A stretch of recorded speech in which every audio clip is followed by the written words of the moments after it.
ৰাতিৰ 1টা বাজিছে মই এগৰাকী বাইদেউক লগ কৰিবলৈ আহিলোঁ তেখেতৰ এতিয়া 9 মাহ চলি আছে মানে ডেলিভাৰী দিবলৈ সময় হৈছে কিন্তু এতিয়া পৰিস্থিতি এনেকুৱা তেখেতে থাকিবলৈ ভাল এডোখৰ ঠাই নাই এটা ৰিলিফ কেম্পত আছে ঘৰ বুলিবলৈ নাই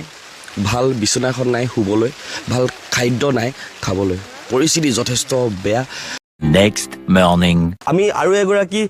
বাইদেউক লগ পালোঁ তেখেতৰ নাম হৈছে তানুজা বেগম তেখেতৰ মানে ডেটে আছে 7 তাৰিখে মানে পাইছেহি বেছি দিন নাই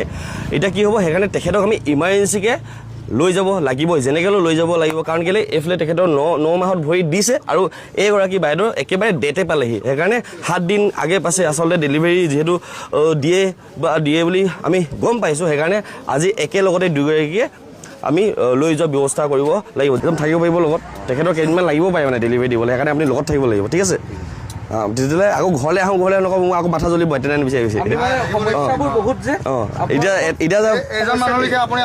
এতিয়া চাওক এতিয়া ইয়াত গুৰুত্ব দিব পাৰিছোঁ বুলি নহ'লে আকৌ ইয়াৰ পিছত আকৌ বেলেগ চাব লাগিব ন সেইকাৰণে মানে আমি দায়িত্ব দিছোঁ আৰু আমি আগবাঢ়িম তাৰপিছত দেই কিন্তু খবৰ লৈ থাকিম কিবা অসুবিধা পালে খবৰ লৈ দিম তাতো দাদাহঁতে ধুনীয়াকৈ চাব ঠিক আছে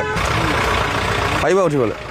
এইগৰাকী 9 মাহ গৰাকী দেই ডেলিভাৰী জাষ্ট 7 তাৰিখৰ যোনটো ডেলিভাৰী ডেট আছিলে এইগৰাকী 9 মাহ চলি আছে এইগৰাকী 9 মাহ চলি আছে এইটো তলত বহি দিয়ক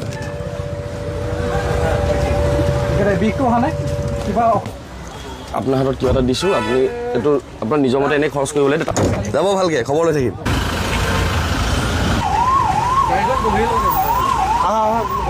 দুগৰাকী মহিলাক ৰেস্কিউ কৰি পেলাই এম্বুলেঞ্চত পঠাই দিয়া হ'ল তাতে কথা পাতি থোৱা আছে তেখেতলোক জয়সাগৰ চিভিললৈ যাব তাতে যিবিলাক আছে যিবিলাক যি থাকিব আৰু মুঠতে কথা পাতি থোৱা আছে আমি মাত্ৰ তেওঁলোকক লৈ যাবলগীয়া আছিল এই 108ত কথা পাতিলে যিহেতু লৈ যোৱা হ'ল বাকী দায়িত্বখিনি তাত ল'ম বুলি যিহেতু মোক কৈছে এতিয়া আমি কি কৰিম আমি নিজে গ'লেতো বহুত সময় নষ্ট হ'ব এতিয়া আমাৰ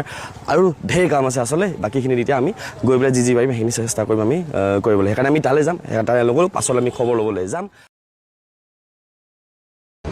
এই দুখৰ মাজত এটা সুখৰ খবৰ মই দিবলৈ বিচাৰিছোঁ এয়া কণমানি পোৱালীজনী নতুনকৈ জন্ম হৈছে কালি ৰাতিপুৱা হৈছে কোন জানে নাই আমি যে পৰহিনি মানে দুদিনমানৰ আগত দুগৰাকী প্ৰেগনেণ্ট মানে গৰ্ভৱতী মহিলাক আমি উদ্ধাৰ কৰিছিলোঁ ৰেস্কিউ কৰিছিলোঁ তাৰে এগৰাকী কণমানি ছোৱালী জন্ম হ'ল সঁচাকৈ মই শব্দৰে চাগে সম্ভৱ এতিয়া প্ৰকাশ কৰিব নোৱাৰিম মোৰ কেনেকুৱা লাগিছে আমি কেতিয়াও ভবা নাছিলোঁ আৰু আটাইতকৈ ভাল লাগিছে যে একদমেই সময়ত আমি তেখেতলোকক সেই জেগাডোখৰৰ পৰা উলিয়াই লৈ আনিব পাৰিলোঁ বহুত বেছি মানে টাইমিংটো এনেকুৱা মিলিছে নহয় তেখেতৰ ৰাতি 2টা বজাত ন ৰাতি 2টা বজাত লেবাৰ পেইন আৰম্ভ হৈছে আৰু ৰাতিপুৱা এই কণমানি এঞ্জেল বুলি ক'ব লাগিব তাইক জন্ম দিছে মানে সঁচাকৈ মানে ভাগ্য কেনেকৈ মিলালে আমাক মই সঁচাকৈ আচৰিত হৈছোঁ কেনেবাকৈ যদি তেখেতে সেইদিনা তাত থাকি যোৱা হ'লে নহয় সেই তাতে জন্ম দিবলগীয়া হ'ল হয় ভাবক কিমান কষ্ট পালে হয়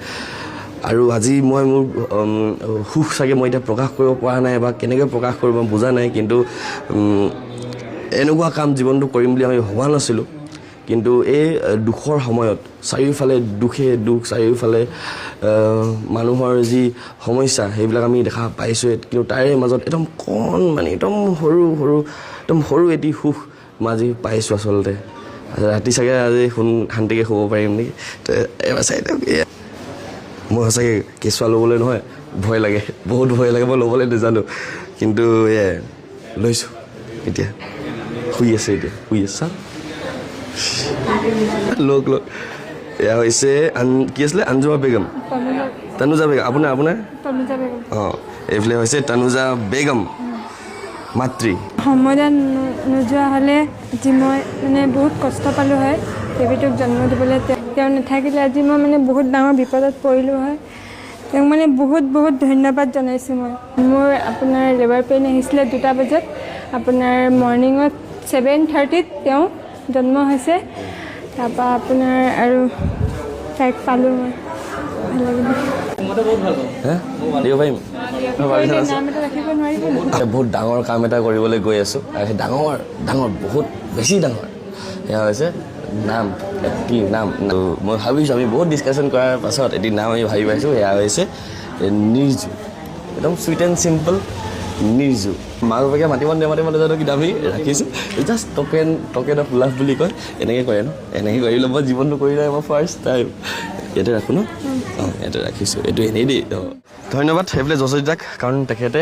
আমাক খবৰ দিলে ৰাতি কেইটা 11:30 খবৰ দিছিলে আমি যোৰহাটত আছিলোঁ আমাৰ কাংকান ধেমাজিত ষ্ট'ৰ কৰি পেলাই আমি বস্তু কিছুমান পেক কৰাই আছিলোঁ সেইবিলাক উঠাই আছিলোঁ তাত খবৰ দিলে আমি আহিলোঁ তেখেতৰ বাবেহে গম পালোঁ সেইকাৰণে তেখেতৰ নামটো নল'লে মোৰ